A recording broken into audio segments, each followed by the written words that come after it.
Hello, people. How you doing? I hope you're doing fine. Today, uh, we'll discuss about active and passive voice in English language. So, you will see some examples, how to use it, what does it mean. All right, so let's get it on. So, active voice, for being direct and clear, is more used in various communication situations.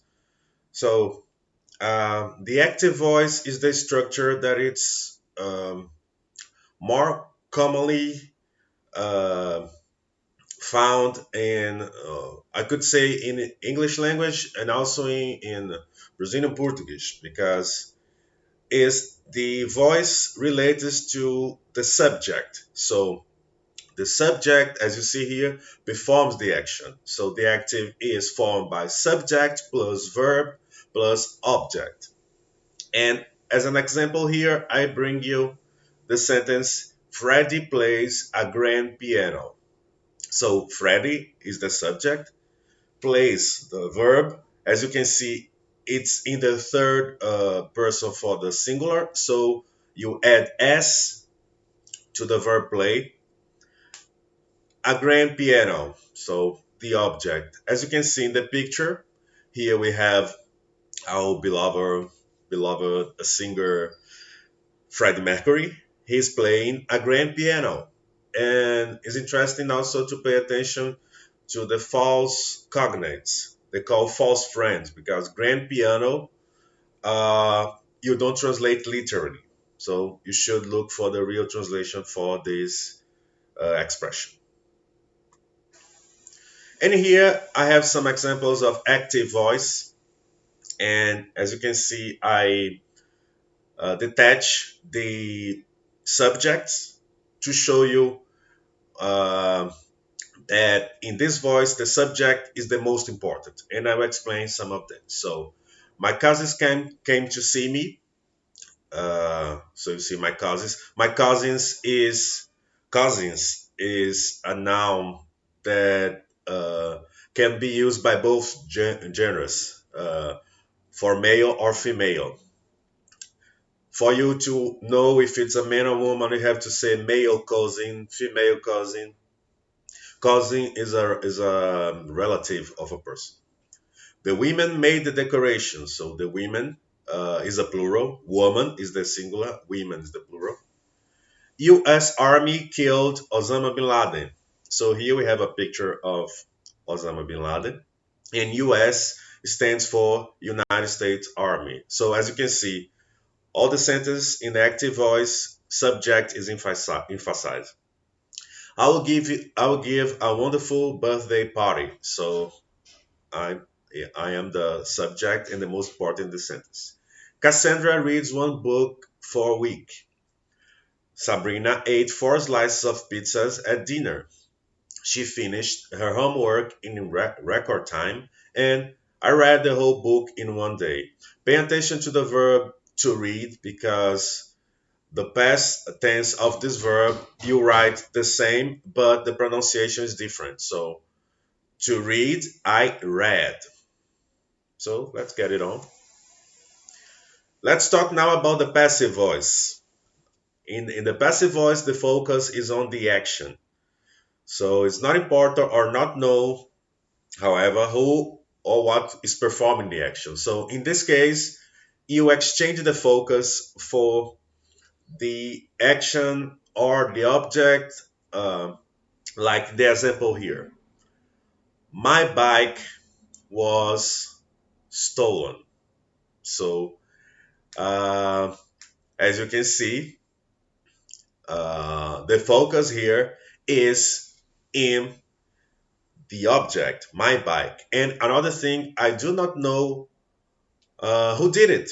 So my bike was stolen.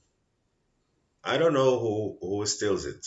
So uh, sometimes a statement in passive is more polite than an active voice, as the following example. Another way to use passive voice. is when, of course, you don't want to emphasize the subject, so you are kind of type of protecting the subject. So if I say a mistake was made, uh, I'm focused on the mistake, but I do not blame anyone. Maybe I know who did the mistake, but I don't want to emphasize it. So the passive voice can be used for these too. Here, another example. If you have, for example, this uh, instruction, you have the instruction both in the active voice and in the passive voice. And you see you have a modal verb here, must. Uh, you must not leave the door open. So the door must not be left open. So in passive voice is really important for you um, to know the past tense of the verb, okay, and use it according to the voice you are working on. So just to emphasize, an action, object, a sentence is emphasized harder than its subject. So the main difference between active voice and passive voice is the fact that active voice is related to the subject, passive voice is related to the object or the action or whatever. Uh, and the passive voice subject, sometimes you don't know, sometimes it's not important, sometimes you want to protect him. A little bit more about passive voice. As you see here, a book was written.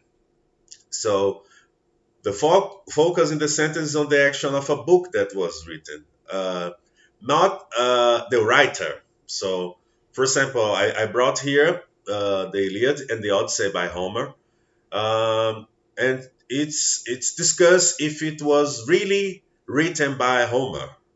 Uh, it's related to him. People say that he was the author, but actually, it's not easy to know. Many people were killed by that man. So the emphasis is on the action were killed. Here again, the subject is not identified. You just say that man, but you don't identify it clearly. Who? What's his name? What does he do? Whatever. And the house was repainted by the painter. As you can see, I detached by the painter.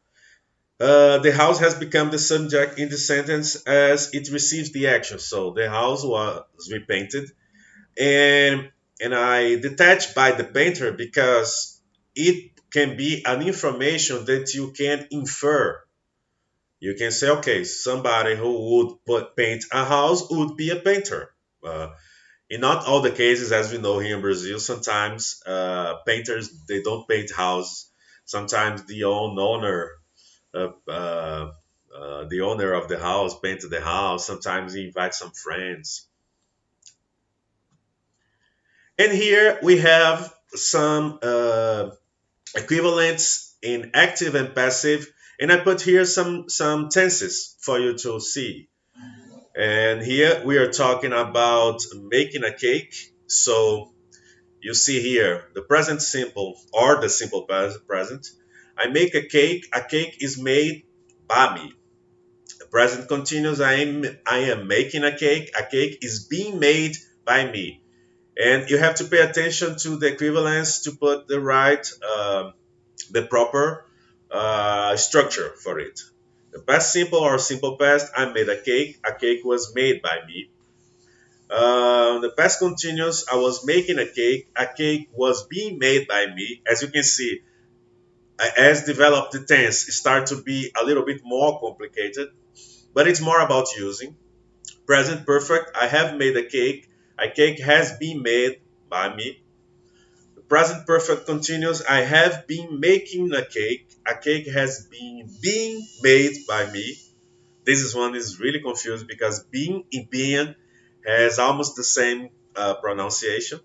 In the past perfect, I had made a cake. A cake had been made by me. In future simple or simple future, I'll make a cake. A cake will be made by me.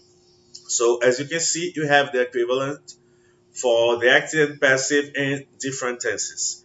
Uh, my tip for you in this subject is to read texts for the press, newspapers, uh, TV news, internet news, because the usage of active and passive voice mainly, is used strategically in this type of text. Okay, so this is for today. Hope to see you soon. Bye bye.